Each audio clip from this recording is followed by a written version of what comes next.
सरस्वतीं व्यासं ततो जयमुदीरयेत्। मूकं करोति वाचालं पङ्गुं लङ्घयति गिरिं यत्कृपातमहं वन्दे परमानन्दमाधवम्।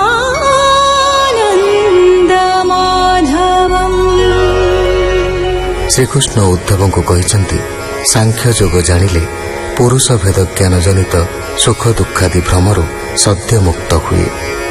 वाक्य और मनर अगोचर सत्य स्वरूप एक और अद्वितीय परम ब्रह्म सृष्टि काल रे प्रकृति और पुरुष रूप से प्रकाशित होइथान्ते।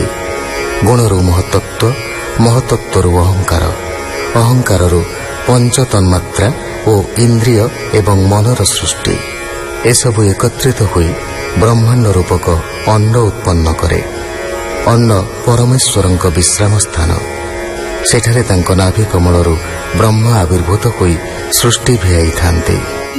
भगवान वाच कालपुरुष तार संगे प्रवेश करे जीव अंगे।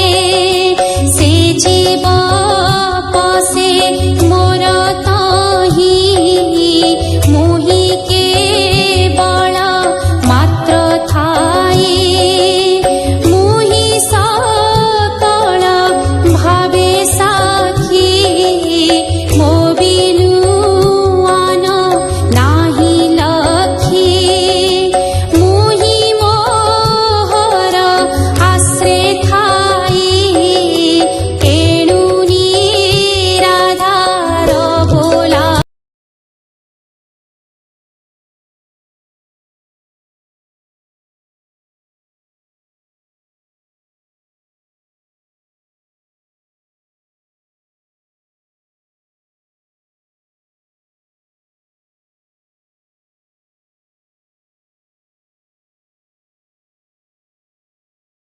जीवर संग तीनि गुणे मोहर संग नाही तेणे।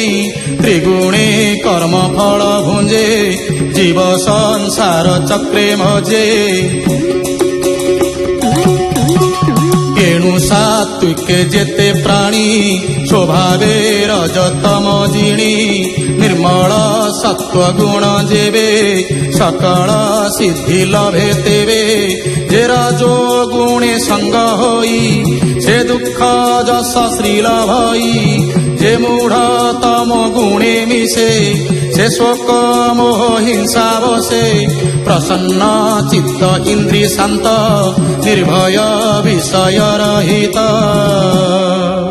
चित्ते प्रकाशे सत्य जीवे दृढ़े मोहर पादे सेवे।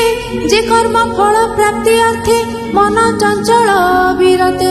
भ्रमई सदा निरलस जानिब राजस प्रकाश। जाहार चित्त स्थिर नहे मन संकल्प नाश प्राय। अज्ञानी विषाद हुई तम बढ़ई जान तुही। ए सत्य राजस तामस देवता मनुष्य राक्षस। निवृत्ति प्रवृत्ति मोहरे क्रमे त्रिगुणे से संचरे। सत्व गुणरु जागरण जे स्वप्न रज गुण जान। तमो सुशक्ति प्राणी निर्गुण अवस्थान्तर। ए तीन गुण ऊर्ध्व देशे सुखे सात्विक प्राणी बसे। तामस गुणे अधोगति से प्राणी नरके पड़ती। जे प्राणी रज गुणे जुत से मध्य लोके गतागत। भुंजई सुख दुख करी संपदे विपदे बिहरी। सात्विक प्राणी जेबे मरे स्वर्ग संपद भोग करे। जेबे मरई रज गुणी ए नर लोके ता भ्रमणी। जे प्राणी तम गुणे मरे महानरके से संचरे। मोहि निर्गुण निराकार निर्गुणे मो लोके संचार। जगते कर्म जे करंती से फल मोते समर्पंती। किबा निष्कामे ताहाते जे सात्विक भावे मते भजे। जे रज गुणी जगते कर्म करंती संकल्पिते।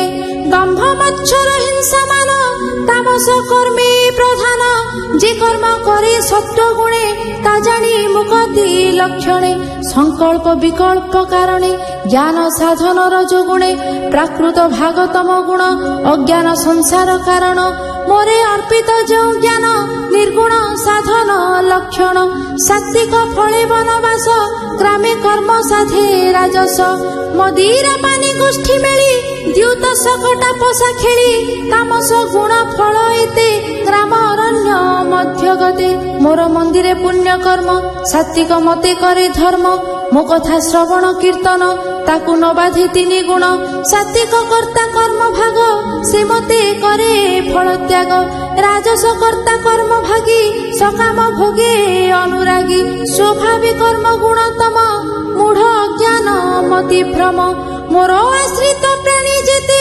ନିର୍ଗୁଣେ ସଞ୍ଚରନ୍ତି ନିତ୍ୟେ ସାତ୍ବିକ ଶ୍ରଦ୍ଧା ଜ୍ଞାନ ରସେ ରାଜସ ଶ୍ରଦ୍ଧା କର୍ମେ ବସେ ତାମସ ଶ୍ରଦ୍ଧା ପାପ କର୍ମେ ନିରତେ ବଢ଼ଇ ଅଧର୍ମେ ମୋର ସେବାରେ ଶ୍ରଦ୍ଧା ପୁଣ ନିଷ୍କାମ ସ୍ୱଭାବେ ନିର୍ଗୁଣ ସାତ୍ବିକ ପବିତ୍ର ଆହାର ଭୁଞ୍ଜଇ ନିତେ ନିର୍ବିକାର।